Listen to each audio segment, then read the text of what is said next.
Bonjour à tous et bienvenue sur ma chaîne. Dans la voie du Seitai, telle qu'elle a été instituée par Harushika Noguchi, Seitai signifiant le corps accordé, on connaît souvent en Occident le Katsugon Undo, Itsuo Tsuda a traduit par mouvement régénérateur. Mais il y a également d'autres pratiques, notamment ce que Noguchi appelait Katsugon Sō, ce qui signifie technique instinctive. Donc, ce que je me propose dans cette vidéo, c'est d'examiner avec vous en quoi consistent ces techniques instinctives, comment elles se manifestent, quels sont leurs effets, et savoir également si elles sont réservées simplement à une élite, à des gens doués, ou bien si potentiellement elles existent au fond de chacun de nous. Voilà donc ce que je vous invite à voir ensemble.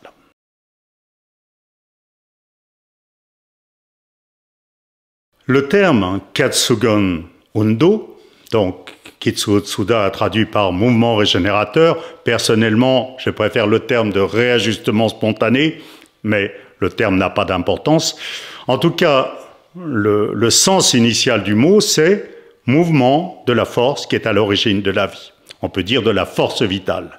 Mouvement, on peut dire action, travail.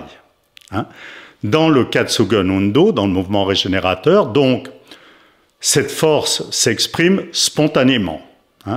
Le corps a des réactions qu'on peut qualifier d'instinctives qui ne sont pas dirigées pour faire le grand ménage à l'intérieur de lui-même.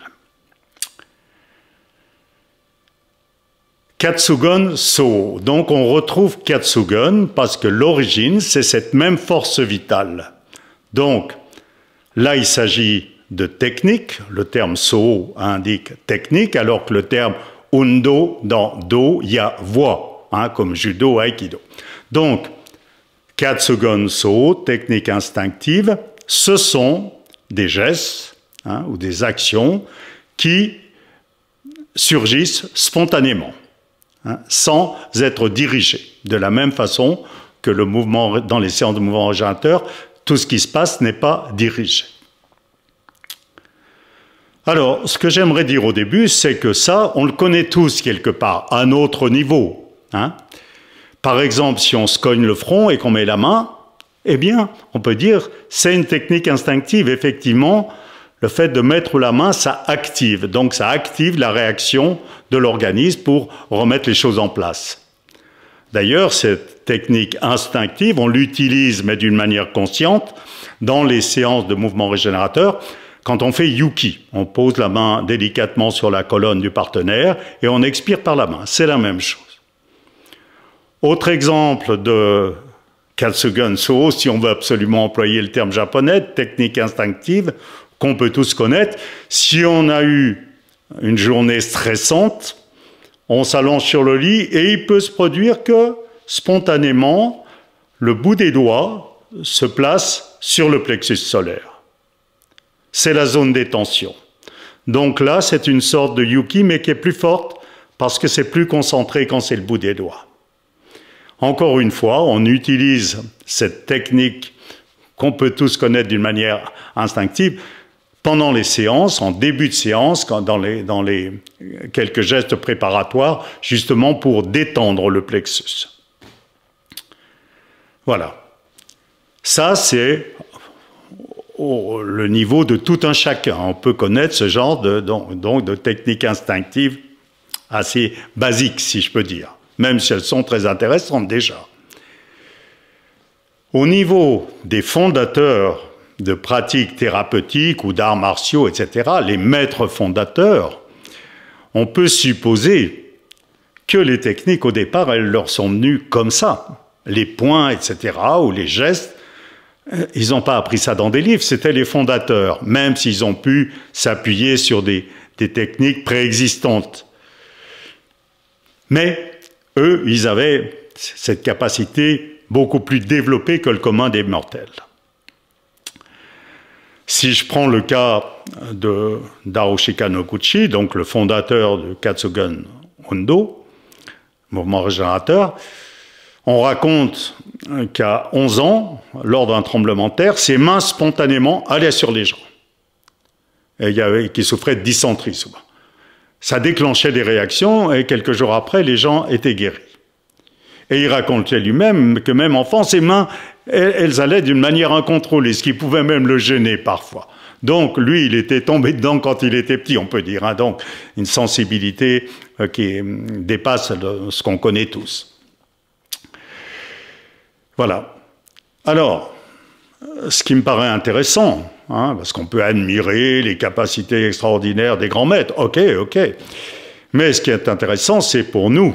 Hein, et je pense que j'aurais pas fait cette vidéo si il ne pouvait pas y avoir une application pour nous-mêmes, j'allais dire simple mortel. Là, je vais me permettre de détailler un petit peu mon parcours. C'est celui que je connais le mieux. Hein, et parce que j'ai pu effectivement constater l'apparition de ces techniques instinctives et leur évolution, leur développement au fil des années. Au début, quand je suis allé en stage, très rapidement, peut-être la première semaine, ça, je ne sais pas exactement, je crois. Donc je faisais Yuki, Souda nous avait dit, vous posez la main, vous expirez par la main, il n'avait pas dit de bouger, il avait dit au milieu du dos, au haut du dos. Et spontanément, mes mains bougeaient. Moi, j'étais innocent, hein, je cherchais rien du tout, je connaissais rien. Dieu merci. Souda n'a pas réagi. S'il avait senti que c'était du cinéma, je lui fais confiance, il m'aurait vite arrêté. Et puis, après coup, j'ai eu quelques échos, une personne qui me disait, ben, ta main, elle va juste à l'endroit où le travail commence. Ah, bon, d'accord, ben, tant mieux, hein. Je cherchais pas trop à comprendre. C'était le premier stade. Ensuite, je signale au passage d'ailleurs que les mains de Souda bougeaient constamment quand il faisait Yuki, ou presque constamment. Deuxième stade, mais ça a pris des années et des années, je ne sais plus exactement, peut-être même des dizaines d'années.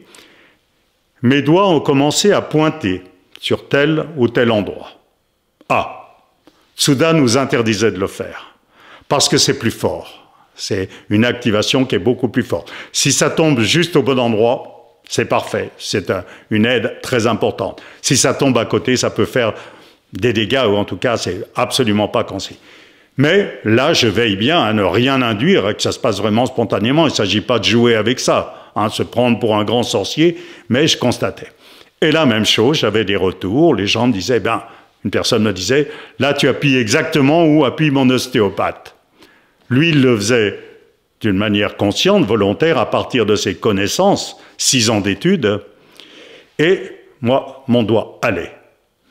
Parce que cette intelligence qui n'est pas personnelle, qui s'exprime dans le mouvement régénérateur, c'est elle qui sait exactement pour chacun quel est le problème et quel mouvement ou quelle réaction déclencher, eh bien, là, elle s'exprime pour remettre les choses en place, aider à remettre les choses en place, c'est quelqu'un d'autre. Mais c'est exactement le même principe.